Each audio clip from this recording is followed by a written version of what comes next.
Autoclave maintenance is important, and there are a lot of intricate steps involved to ensure your autoclave's longevity. Here at Sterilizer Autoclave Solutions, we understand that better than anyone. So in this video, we'd like to show you how we perform one of the maintenance steps for the Statim G4 2000. Specifically, we'll show you how we remove and replace the Statim G4 2000 top cover, and we have Ian here to walk you through it. First thing we're going to do is remove our cassette, set that off to the side. You're going to want to have access all the way around this unit. Next thing we're going to do is come back to the back and turn it off with that rocker switch. I'm going to unplug the unit, put that off to the side, and remove the waste tube. To remove the waste tube, you push in on the tube, hold that slip ring in place, and that tube will pull out. It's really simple. If you cannot just pull it straight out, push in on the tube, hold the ring, and it will slide out. There are 7 screws that hold this top cover on.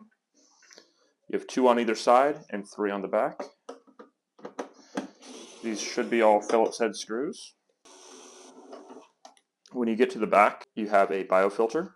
This biofilter is in a small bracket. If you push down on the bracket, that biofilter should pop out. We are actually going to replace this biofilter as a part of this PM.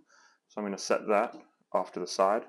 The 3 screws you want to worry about, this one is actually missing one, but there's one on either side of the compressor and one above the power switch. The Phillips head screws in the middle, you do not need to worry about. Easiest way to remove this cover, if you bring the feet to the edge of the table, you can lift up on the back of this unit. You want to make sure you have room on the side.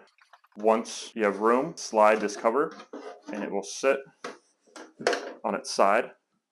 This is connected by 2 wires. If you have room, you do not need to remove this cover completely.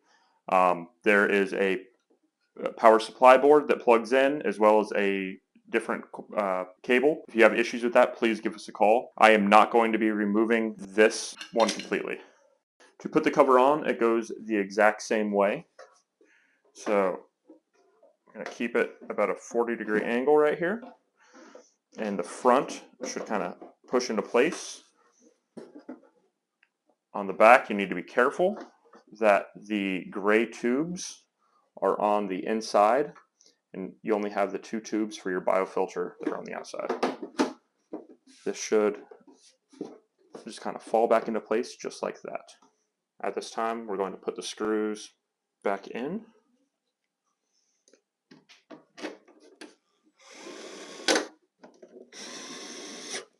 I usually start with the back. It helps pull the entire top into place.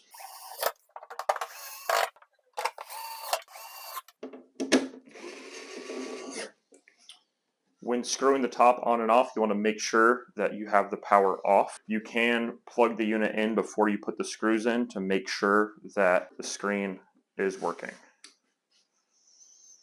And you also want to be careful to not pinch any of your wires as you're putting that back on. We seem to be working on that. And I'm going to put my tube back in. That will just push into place, and you should be able to give it a solid pull, and it should not pull out. If you have any questions about the Statim G4 2000 or anything else, please give us a call at 704-966-1650, option 3 for our free tech support line. Please don't forget to like and subscribe.